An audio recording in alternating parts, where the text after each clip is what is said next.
Hello everyone. This MDF piece I have found from the scrap. Today we will make a wall hanging and home decor item from it.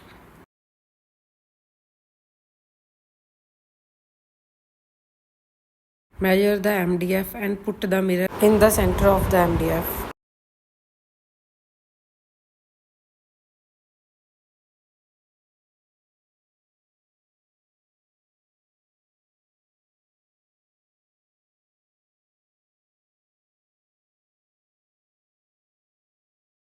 This is the design. We will trace it with the tracing paper.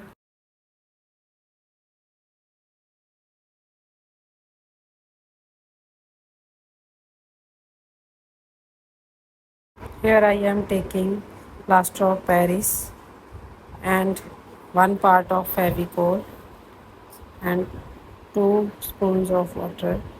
Mix it well in the clay-like consistency.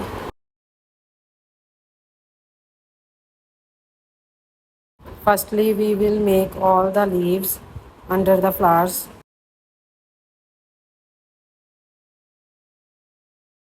In this video, we also discuss which is best for the craft, plaster of Paris and the clay made from the chalk powder.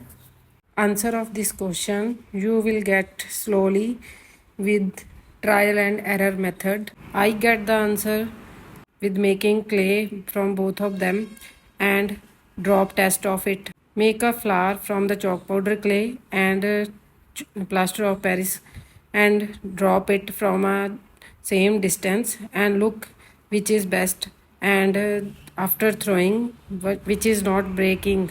I think both plaster of Paris and chalk powder are excellent for crafting, but they depends on the different purposes based on the whether you need a fast setting structural piece or a soft detailed non-toxic finish. We can say best depends on the project. Plaster of Paris for casting and strength and chalk powder for the painting, clay modeling and texture painting. We can differentiate with explaining them both one by one. First, plaster of Paris is best for the casting powder. Plaster of Paris is a gypsum based powder that turns into a rigid rock hard structure when mixed with the water.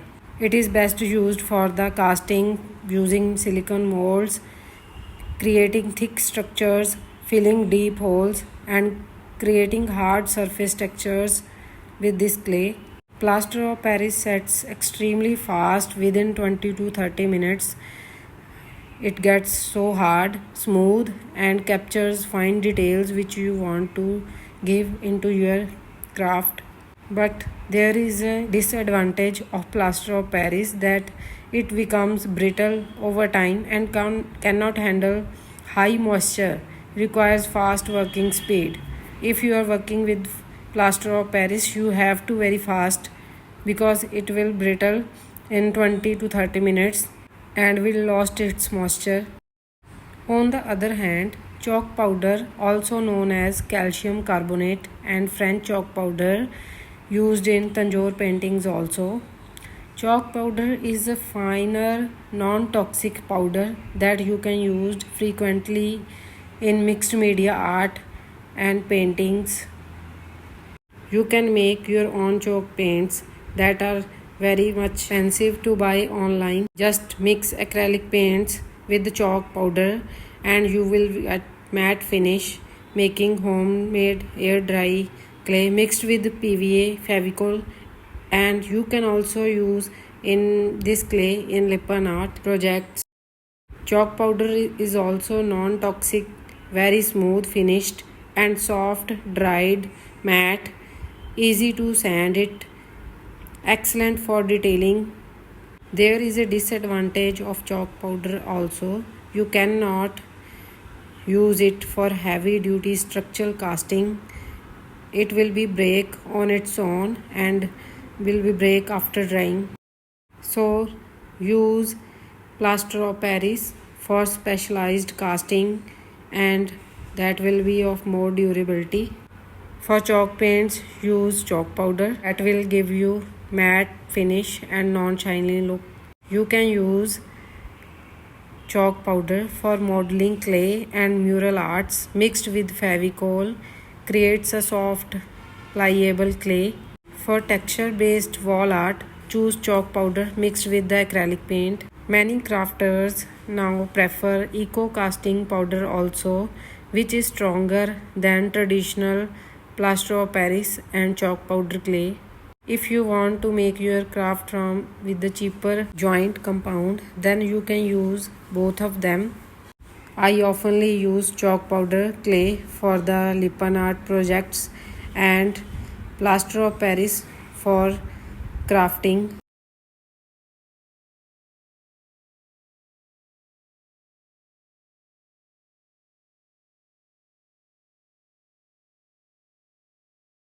I found with my experience that mixing plaster of Paris with water and Fevicol creates a strong, durable, moldable texture paste commonly used in art, craft, DIY projects.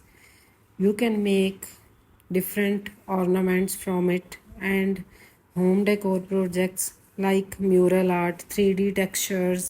Mixing plaster of Paris with Fevicol acts as a binding agent, making the plaster of Paris stronger and preventing it from cracking and chipping once it dried. Usually, you have to use plaster of Paris 2 parts and Fevicol MR 1 part for a harder and stronger clay for craft ideas and making ornaments from it. Fevicol is key ingredient in this clay.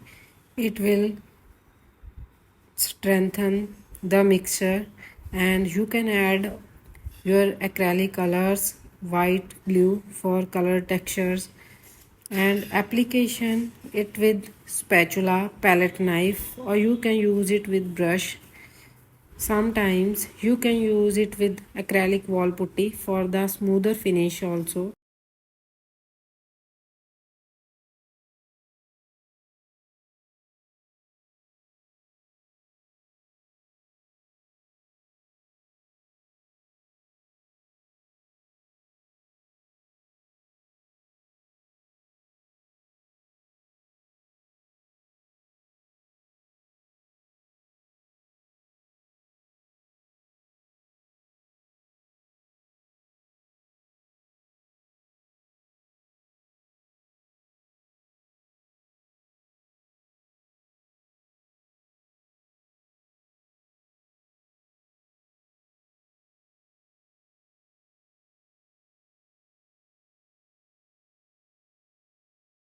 In sculpture painting, widely used plaster of Paris mixing with water only.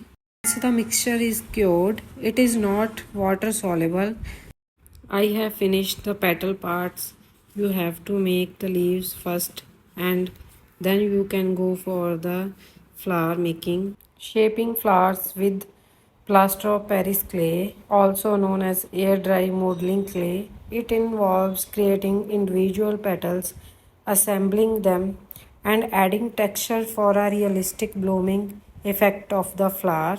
Because of plaster of Paris clay, it is a lightweight and dries without baking. It is ideal for creating delicate, thin petals of the flowers. Start with the small ball of the clay and roll it into small pieces and smoothen it. Uniform the balls and which will becomes the base for the petals. Gently roll and pinch one of them the balls and create a teardrop shape of the petals. Shape the petals using your fingertips or a molding tools to create a thin petal shaped pieces. For a textured center of the flower, you can use toothpick or a wire or a pokey tiny dots all over the surface. Clay tools or you can use your fingers to make the outer edge of the petal thinner and then the inner edge of the petal looks more realistic, delicate. Start applying the petals around the central core of your flower and layer it first layer then overlap the next layer slightly, placing the new petals between gaps of the first layer. Gently pinch the bottom of each petal at the base to attach into the center. You can use a plastic knife or a tool to draw fine lines on the each petal. Curl the edges of the petals outward or inward to mimic the blooming flower. If the clay cracks, use a tiny amount of water on your finger to smooth it out, and you can use tools also. If you don't have specialized tool, you can use toothpicks or a plastic knife or butter knife also. For realistic petals, look at the real flowers for inspiration regarding the petals and the way they are overlapped one by one. Once you have finished your flower, and let the finished flower dry for 24 to 48 hours depending on the thickness of your craft. For drying, put it in dust free area.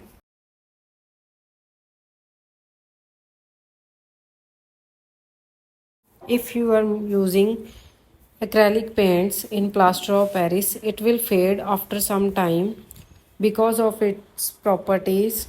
Color of the flowers becomes lighter after drying in plaster of Paris, primarily because of the evaporation of water, which changes the surface structure from a dense hydrated state to a porous crystallized state of the plaster of Paris. Here are three small tips to retain the color of the flowers mixed with the plaster of Paris. Just wait for a fully cure of the petals, and it will take 3 to 5 days for drying your flowers. Assuming the color, if it fades, seal the surface with primer, or you can use sealant such as a water drowned acrylic sealer to reduce the prosperity and bring out the colors of richness. Use rich pigment powders while making clay. Rich pigments make your flowers more vibrant and consistent results you can get in the casting also. For making your art waterproof, here are small tips. You can use acrylic varnish or a sealer that can be based on polymer varnish, that can be also gloss, matte or satin, that is depend on your preference, that will make your craft UV protection and sealed from the waterproof barrier. If you are using spray paints, then there is no use for varnish, that will make your craft and flowers look glossy and water resistance also. Follow the tracing design, it will be easier to you to form the turned petals of the flower.